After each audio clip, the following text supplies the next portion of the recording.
अक्सर लोगों को लगता है ना कि डिसिप्लिन मतलब अनुशासन एक बोझ है ना। लेकिन आज हम शेल्डन होवे की इस प्रैक्टिकल गाइड के जरिए देखेंगे कि कैसे यही अनुशासन असल में आज़ादी का सबसे बड़ा जरिया बन सकता है। ये वो चाबी है जो हमें वो सब करने की ताकत देती है जो हम सच में दिल से करना चाहते हैं। हम में से ज्यादातर लोग अनुशासन को कैसे देखते हैं? नियमों और पाबंदियों का एक पिंजरा, कुछ ऐसा जो हमें अपनी मर्जी से जीने से रोकता है। पर क्या ये सच में ऐसा है? चलिए आज इस सोच को थोड़ा बदल कर देखते हैं। तो ये है वो एक बड़ा आइडिया जो सब कुछ बदल देता है। सच्चा अनुशासन बंधन नहीं बल्कि आज़ादी है। ये आपको पल भर की इच्छाओं का गुलाम बनने से बचाता है और आपको अपने बड़े सपनों को हकीकत में बदलने की ताकत देता है। तो सवाल ये है कि ये अनुशासन आता कहाँ से है? सिर्फ ये कहने से तो नहीं कि मुझे ये करना है। इसकी असली शुरुआत होती है एक गहरे, एक बहुत पावरफुल और पर्सनल क्यों से। आइए समझते हैं कि ये क्यों ही असली गेम चेंजर कैसे है। सोचिए, जब किसी काम को करने की एक दिल से जुड़ी वजह हो तो आलस और छोटी मोटी मुश्किलें ना अपने आप हवा हो जाती हैं। ये जो क्यों है, ये उस रॉकेट फ्यूल की तरह है जो आपको किसी भी रुकावट के पार ले जाता है। ये एक बहुत ही कमाल की कहानी है। एक आदमी सालों से वजन कम करने की कोशिश कर रहा था, पर हर बार फेल हो जाता था। फिर एक दिन उसे एहसास हुआ कि उसका असली क्यों सिक्स पैक एब्स बनाना नहीं, बल्कि अपने बच्चों के साथ पार्क में भागना दौड़ना है।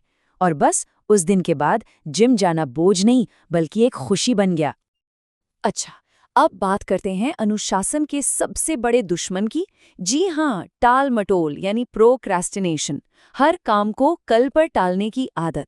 तो चलिए अब कुछ ऐसे अचूक हथियारों को देखते हैं जो इस दुश्मन को हमेशा के लिए खत्म कर सकते हैं।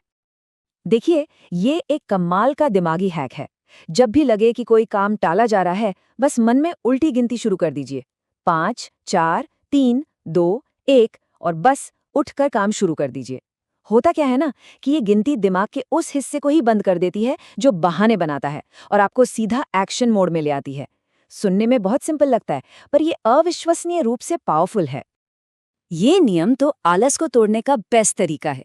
अगर कोई भी काम ऐसा है जो 2 मिनट से कम में हो सकता है, तो उसे सोचने में टाइम मत लगाइए, उसे तुरंत कर डालिए। हर छोटे काम को पूरा करने से ना एक जीत वाली फीलिंग आती है, और ये छोटी छोटी जीत मिलके एक मोमेंटम बनाती हैं जो बड़े से बड़े काम को शुरू करने की हिम्मत देती हैं। जब कोई लक्ष्य पहाड़ जैसा बड़ा लगे तो घबराना नहीं है, बस उसे छोटे छोटे मैनेजेबल टुकड़ों में तोड़ देना है। इसे कहते हैं चंकिंग मेथड। मतलब पूरी किताब एक दिन में नहीं लिखनी, बस आज का एक पैराग्राफ लिखना है। ये बड़े लक्ष्यों तक पहुंचने का सबसे प्रैक्टिकल तरीका है। देखिए, कुछ तरकीबें जानना एक बात है, लेकिन असली बदलाव तब आता है जब हम ऐसे सिस्टम बनाते हैं जो अनुशासन को ऑटोमेटिक बना दें, ताकि हमें हर दिन अपनी विल पावर यानी इच्छा शक्ति पर निर्भर ना रहना पड़े। आइए देखते हैं कि सफलता के लिए ऐसे सिस्टम कैसे बनाए जा सकते हैं।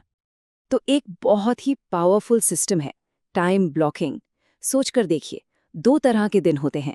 एक होता है रिएक्टिव दिन, जहां बस लगातार ईमेल्स आ रहे हैं, फोन बज रहे हैं और हम बस उनका जवाब देते देते ही थक जाते हैं। और दूसरा होता है प्रोएक्टिव दिन। यहाँ आप अपने समय के मालिक हैं। आप तय करते हैं कि आपकी एनर्जी कहाँ लगेगी। सच कहूँ तो यही फर्क है कंट्रोल में होने और बिखरे होने के बीच का। हर आदत, चाहे अच्छी हो या बुरी, एक लूप में काम करती है। एक संकेत यानी क्यू, फिर एक रूटीन और फिर एक इनाम यानी रिवॉर्ड। अनुशासन बनाने का राज इसी लूप को हैक करने में है। बुरी आदत बदलनी है तो संकेत और इनाम को वही रखिए, बस बीच के रूटीन को बदल दीजिए। जैसे जब भी तनाव हो, जो कि एक संकेत है, तो सिगरेट पीने के बजाय 5 मिनट की वॉक पर चले जाइए। आपको राहत तब भी मिलेगी, जो कि इनाम है, लेकिन एक हेल्दी तरीके से। तो हमने अपना क्यों ढूंढा, टालमटोल को हराने के तरीके सीखे और सिस्टम भी बनाए। पर इन सब का असली मकसद क्या है? अब हम इस पूरी बातचीत के सबसे जरूरी हिस्से पर पहुंच रहे हैं, असली लक्ष्य। ये एक बहुत बहुत जरूरी बात है जिसे समझना होगा। अनुशासन का मतलब ज्यादा घंटे काम करना नहीं है। इसका असली मकसद है सही काम करना। ये एक कला है, अपनी सीमित एनर्जी और समय को उन चुनिंदा चीजों पर फोकस करने की जो असल में जिंदगी में सबसे ज्यादा मायने रखती हैं। और आखिर में ये एक सवाल है जो हम सबको हर दिन खुद से पूछना चाहिए। जो काम मैं अभी कर रहा हूँ, क्या वो मुझे मेरे मनचाहे भविष्य के करीब ले जा रहा है? ये सवाल एक कंपास की तरह है जो हमें हमेशा सही दिशा में रखता है, क्योंकि हमारा आज ही हमारे कल को बनाता है। इसका इस्तेमाल समझदारी से करना होगा।